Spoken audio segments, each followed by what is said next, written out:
नमस्कार, श्री स्वामी समर्थ. बघा, पुन्हा एकदा तुमचे सगळ्यांचे माझ्या चॅनलमध्ये स्वागत आहे. उद्या बघा 30 एप्रिल गुरुवार आहे.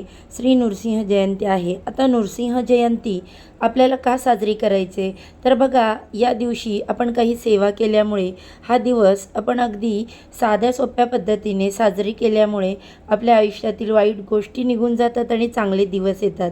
कारण का यामागे कथा पण आहे. तुम्ही संपूर्ण माहिती व्यवस्थित ऐका, मग तुम्हाला कळेल की या दिवसाचं किती महत्त्व आहे. तर बघा, उद्या श्री नरसिंह जयंती आहे, म्हणजेच भगवान विष्णूंच्या नरसिंह अवताराचा जन्मदिवस.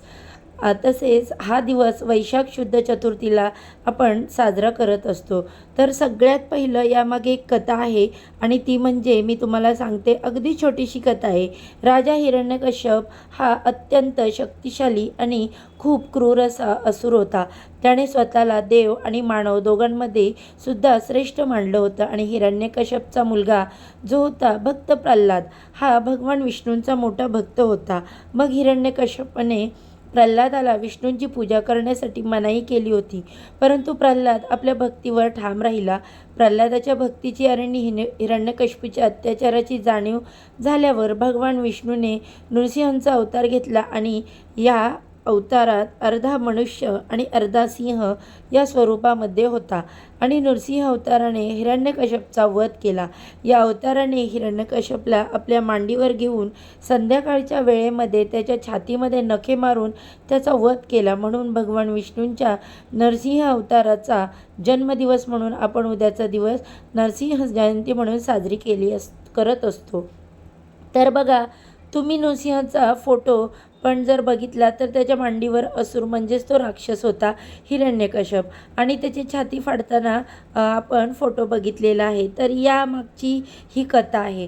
आता कथा काय ऐकली पाहिजे, तर बघा, कथा ऐकल्यामुळे मग आपल्याला त्या दिवसाचं महत्त्व कळत असतं.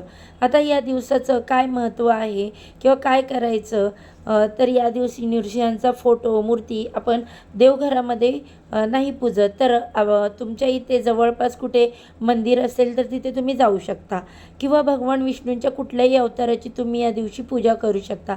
तुमच्या देवघरामध्ये माता लक्ष्मी, भगवान विष्णूंचा फोटो असेल, मूर्ती असेल, त्यांचा तुम्हाला हळदी कुंकू, अक्षदा, फुलं, दीप ओवाळून पूजा करायची. अगदी साखरेचा, पंचामृताचा तुम्ही नैवेद्य दाखवू शकता. त्यानंतर बघा, नरसिंह जयंतीच्या निमित्ताने बरेचसे लोक उपवास करत असतात आणि नृसिंहांची प्रार्थना करत असतात. तर नृसिंहांची आरतीसुद्धा आहे, ती पण मी तुम्हाला खाली डिस्क्रिप्शन बॉक्समध्ये नक्की देते. तीसुद्धा तुम्हाला संध्याकाळी जमल्यास सकाळी म्हणा किंवा संध्याकाळी म्हणा, शक्यतो संध्याकाळी म्हटले तर अतिउत्तम. नंतर बघा, या दिवसाचा आवर्जून महत्त्व काय आहे की नरसिंह जयंती का साजरी करायची, तर वाईटावर चांगल्याचा मात म्हणून हा दिवस साजरा करायचा असतो. विजय हा दिवस दर्शवत असतो. या दिवशी बघा, बरेचसे भक्त स्वतः उपवास करत असतात. जसं आपण इतर वेळेस उपवास करतो, सकाळी उपवास, सकाळपासून उपवास धरून आपल्याला संध्याकाळी देवांना नैवेद्य दाखवून मग उपवास सोडायचा असतो. अशा पद्धतीने, सोप्या पद्धतीने तुम्ही हा दिवस, ही जयंती, हा जो जन्मदिवस आहे तो साजरा करू शकता. भगवान विष्णूंच्या कुठल्या अवतारास तुम्ही या दिवशी पूजा करू शकता. आता या दिवशी सेवा कुठली करायची, बघा, या दिवशी घर साफ करून घ्यायचं. ज्या सेवा मी तुम्हाला सांगते, एक तर तुम्ही यूट्यूबवर लावू शकता, कारण सगळे स्तोत्र मंत्र आपण रोज नाही म्हणत, त्यामुळे आपल्याला सगळ्याचे ते पाठ नसतात. तर बघा, या दिवशी भगवान विष्णूंची सेवा, भगवान विष्णूंचा मंत्र म्हणायचा आहे. स्तोत्र विष्णू सहस्त्रनाम तुम्ही पठण करू शकता. त्यानंतर श्री लक्ष्मी नरसिंह स्तोत्र तुम्हाला वाचायचं आहे. तुम्ही गुगलला जरी टाकलं लक्ष्मी नरसिंह स्तोत्र तर ते सुद्धा तुम्हाला मिळून जाईल. आणि त्यानंतर तुम्हाला मी खाली आरती देते नृसिंहांची, तर ती आरती तुम्हाला म्हणायची आहे. अगदी छोटीशी आरती आहे. आता बघा, या सेवा केल्यामुळे आपल्याला फळ काय मिळतं, या दिवशी अशा सेवा केल्यामुळे आणि अशी पूजा केल्यामुळे आपल्या आयुष्यामध्ये जे काही कळत नकळत आपल्याकडून पाप झालेले असते, चुका झालेल्या असतील तर त्या नष्ट होतात, संकटसुद्धा दूर होतात. तर हा दिवस खरंच खूप महत्त्वाचा आहे. आणि फार आपल्याला या दिवशी काही करायचं नाही. अगदी छोट्या छोट्या गोष्टी करायच्या. जसं मी तुम्हाला सांगितलं, स्तोत्र मंत्र ऐकायचे आहे, भगवान विष्णूंच्या अवताराची तुम्हाला पूजा करायची आहे. आणि काही घरांमध्ये आपण यांचा फोटो पूजत नाही. मग विष्णूंचा फोटो असेल तर त्याची पूजा करायची. स्वामींचा फोटो असतो देवघरामध्ये, तर त्या देवघरामध्ये तुम्ही सगळ्या देवांना धूप ओवाळून घ्या, अगरबत्ती ओवाळून घ्या. तुम्ही नैवेद्य दाखवला तरीसुद्धा चालेल. आणि या दिवशी उपवास केल्याने आपलं मनोबल वाढतं, आत्मविश्वास वाढतो. मनामध्ये काही नकारात्मक विचार येत असतील, सतत आपल्या घरामध्ये पण कोणाच्या नकारात्मक विचार येत असतील, तर त्यांना या दिवशी सेवा करायला सांगा. त्यामुळे नकारात्मक विचार जे आहेत ते दूर होतात आणि कुठेतरी आपण चांगल्या मार्गाला लागतो. तर बघा, अशा अगदी सोप्या पद्धतीने उद्याचा दिवस आपल्याला साजरा करायचा आहे. उद्याच्या दिवशी खरंच खूप महत्त्वाचा हा दिवस आहे, कारण नृसिंह हे भगवान विष्णूंचा एक अवतार आहेत.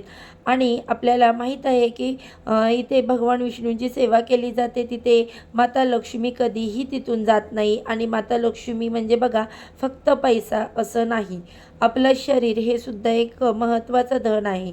कारण ते जर व्यवस्थित राहिलं तरच आपण पैसा कमवू शकू आणि इतर गोष्टींचा लाभ घेऊ शकू. म्हणून न चुकता न विसरता उद्याच्या या सोप्या सेवा करायच्या, की जेणेकरून आपल्या आयुष्यातील संकट, दुःख, पाप जे आहे तर ते नष्ट होतील आणि भरभरून सुख आपल्याला मिळेल. तर ही महत्त्वाची माहिती मला तुमच्यापर्यंत पोहोचवायची होती. माहिती पटली असेल, आवडली असेल तर व्हिडिओला लाईक करा, शेअर करा. आणि आपल्या चॅनेलवरती जर तुम्ही नवीन असाल तर अजूनही चॅनेलला सबस्क्राईब केलं नसेल तर सबस्क्राईब करा. धन्यवाद. श्री स्वामी समर्थ. आजचा व्हिडिओ इथेच संपवते. उद्या छानशा व्हिडिओसोबत पुन्हा नव्याने भेटू.